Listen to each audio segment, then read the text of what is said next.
नमस्कार. आजच्या गुगलच्या युगात माहिती भरपूर आहे, पण शांतता कुठे? उत्तर सोपं आहे, ती संतांच्या विचारात आहे. आपण विज्ञानात प्रगती केली, पण संस्कारात कुठे मागे पडतोय का?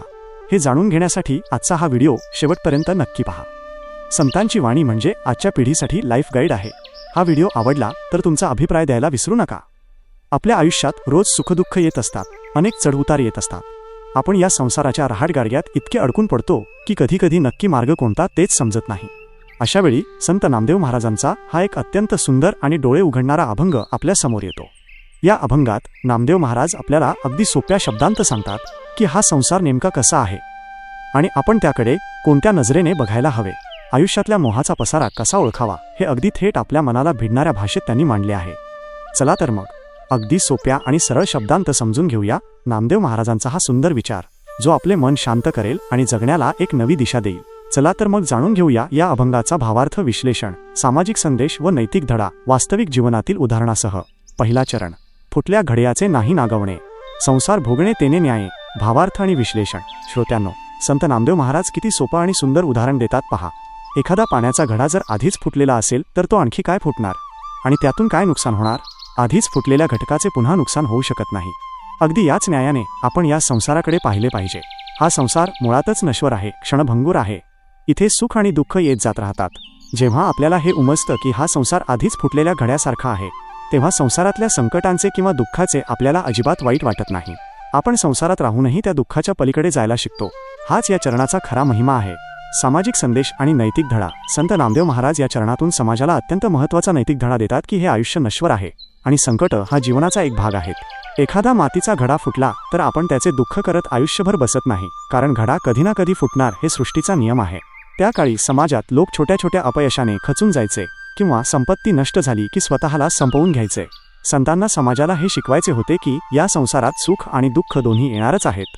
दुःखाला घाबरून पळून न जाता किंवा संपत्तीचा अतिलोभ न धरता आलेल्या परिस्थितीचा शांतपणे आणि धीराने स्वीकार करणे हाच खरा सामाजिक शहाणपणा आहे. नुकसान झाले तरी मन खचू न देणे हा यामागचा मुख्य संदेश आहे. वास्तविक जीवनातील उदाहरण. आजच्या काळात याचे उत्तम उदाहरण म्हणजे आपला शेतकरी राजा. समजा एखाद्या वर्षी अस्मानी संकट आले, अवकाळी पाऊस झाला आणि हातात आलेले पीक नष्ट झाले. अशा वेळी शेतकरी डोक्याला हात लावून बसतो, पण लगेच पुढच्या हंगामासाठी पुन्हा नव्या जोमाने शेत नांगरायला सुरुवात करतो.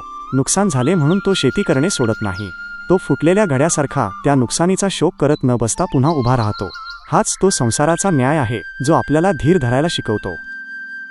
दुसरा चरण, स्वप्नींची मात जागृतीस सांगे, तैसा भवरोग प्रारब्धाचा. भावार्थ आणि विश्लेषण. आपण रात्री झोपेत असताना एखादं स्वप्न पाहतो. स्वप्नात कधी आपण राजा होतो तर कधी खूप घाबरतो. पण जेव्हा आपल्याला जाग येते तेव्हा आपल्याला हसू येतं की अरे, ते तर फक्त स्वप्न होतं. अगदी तसंच हा जो संसाराचा भवसागर आहे, हा जो प्रारब्धाचा खेळ आहे, तो एका स्वप्नासारखा आहे. जोपर्यंत आपण अज्ञानाच्या झोपेत आहोत तोपर्यंतच हे सुखदुःख खरं वाटतं. पण ज्या दिवशी भक्तीची आणि ज्ञानाची जागृती होते त्या दिवशी लक्षात येतं की हा प्रारब्धाचा रोग म्हणजे केवळ एक स्वप्न होतं. नामदेव महाराज सांगतात की संसारातील गोष्टींना फार गंभीरपणे घेऊन स्वतःला त्रास करून घेऊ नका, कारण हे सगळं स्वप्नवत आहे. सामाजिक संदेश आणि नैतिक धडा. या चरणाद्वारे संतांनी मानवी स्वभावावर आणि आपल्या अंधश्रद्धांवर मोठा प्रकाश टाकला आहे. रात्री स्वप्नात आपल्याला खूप भयानक गोष्टी दिसतात किंवा आपण करोडपती झाल्याचे दिसते, पण सकाळी जागे झाल्यावर त्या स्वप्नाचा काय उपयोग असतो? काहीच नाही. संतांना त्यावेळच्या समाजाला हा नैतिक धडा द्यायचा होता की लोक भूतकाळातल्या चुकांचे किंवा भविष्यातील काल्पनिक भीतीचे ओझे घेऊन जगत असतात. लोक नशिबाच्या किंवा प्रारब्धाच्या नावाने खोटे रडत बसतात आणि अंधश्रद्धेच्या आहारी जातात. संतांचा संदेश असा आहे की या जगातील दुःख ही केवळ एक स्वप्नासारखी तात्पुरती गोष्ट आहे. त्या काल्पनिक भीतीमध्ये अडकून पडण्यापेक्षा माणसाने वर्तमानात जागे होऊन कर्म केले पाहिजे. वास्तविक जीवनातील उदाहरण. आपल्या समाजात अनेक तरुण एखाद्या जुन्या अपयशाचे किंवा भूतकाळात झालेल्या अपमानाचे दुःख मनात धरून ठेवतात. समजा एखाद्या विद्यार्थ्याला एखाद्या परीक्षेत कमी गुण मिळाले तर तो अनेक वर्षे त्याच नैराश्यात जगतो की माझे नशीबच खराब आहे. हे अगदी स्वप्नातील भीती खरी मानण्यासारखे आहे. संतांच्या शिकवणीनुसार त्या तरुणाने भूतकाळाचे स्वप्न सोडून वर्तमानात जागे होऊन पुन्हा अभ्यासाला लागायला हवे, कारण भूतकाळ संपला आहे आणि वर्तमान आपल्या हातात आहे. तिसरा चरण, नामा म्हणे आता जाणा तो संसार, वावगा पसार जाय जाणा. भावार्थ आणि विश्लेषण. शेवटच्या चरणात संत नामदेव महाराज अगदी कळकळीने सांगतात की माणसांनो, आता तरी जागे व्हा आणि या संसाराचे खरे रूप ओळखा. हा डोळ्यांना दिसणारा सगळा प्रपंच, हा सगळा थाटमाट म्हणजे एक वावगा म्हणजेच व्यर्थ आणि खोटा पसारा आहे. हा पसारा आज आहे आणि उद्या नाहीसा होणार आहे. त्यामुळे या खोट्या पसाऱ्यात अडकून न पडता जो शाश्वत परमेश्वर आहे त्याचे नामस्मरण करा. हा संसार तात्पुरता आहे हे ओळखून माणसाने देवाच्या चरणी लीन व्हावे, तरच या जन्माचे सार्थक होईल. सामाजिक संदेश आणि नैतिक धडा. शेवटच्या चरणात संत नामदेव महाराज समाजाला दिखावेपणा आणि अवाजवी अहंकारापासून दूर राहण्याचा अंतिम नैतिक धडा देतात. त्या काळी आणि आजही समाजात स्वतःची संपत्ती, जात, पद आणि प्रतिष्ठेचा मोठा बडेजाव मिरवण्याची चढाओढ असते. लोक इस्पितळात, लग्नात किंवा सणांमध्ये अवाढव्य खर्च करतात आणि समाजात स्वतः मोठे दिसावे म्हणून खोटा पसार मांडतात. नामदेव महाराज सांगतात की हा सगळा पसार वावगा म्हणजेच व्यर्थ आहे. मृत्यूनंतर यातली कोणतीही गोष्ट सोबत येत नाही. त्यामुळे मानवाने समाजाशी वागताना अहंकार सोडून नम्रतेने आणि प्रेमाने वागले पाहिजे. खोट्या प्रतिष्ठेच्या मागे धावण्यापेक्षा समाजात परोपकार आणि माणुसकी जपणे हाच खरा जीवनाचा मार्ग आहे. वास्तविक जीवनातील उदाहरण. आजकाल आपण लग्न समारंभात पाहतो की लोक केवळ समाजात आपली प्रतिष्ठा दाखवण्यासाठी कर्ज काढून लाखो रुपयांचा अवाजवी खर्च करतात, मोठमोठे देखावे करतात. लग्न झाल्यावर काही दिवसांत तो सगळा थाटमाट लोक विसरून जातात, पण ते कुटुंब कर्जाच्या खाईत बुडते. हा तोच वावगा पसार आहे जो माणसाला संकटात टाकतो. याउलट जर तोच पैसा मुलांच्या शिक्षणासाठी किंवा एखाद्या समाजोपयोगी कामासाठी वापरला तर ते जीवन खऱ्या अर्थाने सार्थकी लागते. हाच संतांचा सुंदर आणि मोलाचा संदेश आहे. आजच्या म्हणजेच सध्याच्या काळातील नवीन पिढीसाठी अभंगाचा संदेश त्यांच्या आधुनिक भाषेत. आजच्या पिढीला जेन झेड आणि मिलेनियल्स हा अभंग जर त्यांच्या भाषेत सांगायचा झाला तर तो अध्यात्माचा जाडजूड ग्रंथ न वाटता मेंटल हेल्थ आणि इमोशनल इंटेलिजन्सचे बेस्ट गाईड वाटेल. फुटला घडा म्हणजे एक्सपेक्टेशन मॅनेजमेंट. आजची पिढी प्रत्येक गोष्टीत परफेक्ट असण्याच्या दबावाखाली जगते आहे. Perfect career, perfect relationship, perfect lifestyle. Namdev Maharaj म्हणतात, बॉस, हा संसाराचा घडा आधीच फुटलेला आहे. याचा अर्थ असा नाही की तुम्ही प्रयत्न सोडून द्या. याचा अर्थ असा आहे की जग परफेक्ट नाही आणि तुम्हीही परफेक्ट असण्याची गरज नाही. जेव्हा तुम्ही हे मान्य करता की गोष्टी तुमच्या मनासारख्या घडणार नाहीत, तेव्हा अपयशाची भीती, फिअर ऑफ फेलियर संपते. ब्रेकअप झाले, स्टार्टअप फेल झाले किंवा अपेक्षेप्रमाणे मार्क्स मिळाले नाहीत तर जग संपत नाही.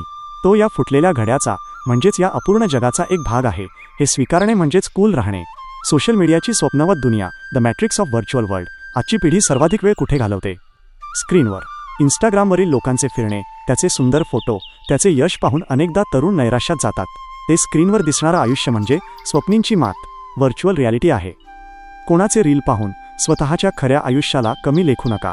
जसं स्वप्नातलं सुख जागं झाल्यावर फसवं वाटतं, तसंच सोशल मीडियावरील चकचकाट हा खऱ्या शांततेचा मार्ग असू शकत नाही.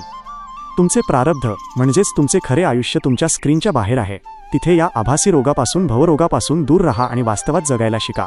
वावगा पसार म्हणजेच डिक्लटरिंग आणि मिनिमलिझम. आजची पिढी मिनिमलिझम या संकल्पनेकडे आकर्षित होत आहे. कमीत कमी गोष्टींमध्ये जास्तीत जास्त आनंद शोधणे म्हणजे मिनिमलिझम. नामदेव महाराज शेकडो वर्षांपूर्वी हेच सांगून गेलेत, हा सगळा वावगा व्यर्थ पसार आहे. ब्रँडेड कपडे, महागडे गॅजेट्स आणि लोकांमध्ये स्टेटस दाखवण्याचा अट्टाहास याने तात्पुरता आनंद मिळेल, पण आंतरिक समाधान मिळणार नाही. हा पसार जितका कमी कराल तितके मन हलके होईल. वस्तूंचा संग्रह करण्यापेक्षा अनुभवांचा आणि विचारांचा संग्रह करा, कारण हा भौतिक पसारा शेवटी इथेच सुटणार आहे. Take away for today's youth. Sant Namdev महाराजांचा हा अभंग आजच्या तरुणाईला अतिविचार, ओव्हर थिंकिंग आणि तणावापासून मुक्ती देणारा एक उत्तम मार्ग आहे. आयुष्यात तुमचे 100% प्रयत्न करा, पण परिणामांशी स्वतःला इतकंही जोडू नका की अपयशाने तुम्ही संपून जाल. आयुष्य ही एक सुंदर मॅच आहे, ती एन्जॉय करा. पण खेळ संपल्यावर जसे खेळाडू एकमेकांशी हस्तांदोलन करून मैदानाबाहेर पडतात, तितक्याच सहजतेने या संसाराच्या खेळातून योग्य वेळी अलिप्त व्हायला शिका. धन्यवाद. संत नामदेव महाराज आपल्याला संसाराचा त्याग करायला सांगत नाहीत, तर संसारात राहूनही कमळाच्या पानासारखे अलिप्त राहायला शिकवतात. सुख आले म्हणून हुरळून जाऊ नका आणि दुःख आले म्हणून कोलमडून पडू नका, कारण हे दोन्ही स्वप्नासारखे खोटे आणि तात्पुरते आहेत. संत कबीर म्हणतात तसं, पोथी पढी पढी जगमुआ, पंडित भयानकोय. खऱ्या ज्ञानाची ही वारी अशीच सुरू राहील. भावार्थ संतवाणी हे तुमचं हक्काचं व्यासपीठ आहे. हा विचार जास्तीत जास्त लोकांपर्यंत पोहोचवण्यासाठी शेअर नक्की करा. कमेंटमध्ये रामकृष्ण हरी लिहायला विसरू नका. पुंडलिक वरदा हरी विठ्ठल. श्री ज्ञानदेव तुकाराम. पंढरीनाथ महाराज की जय.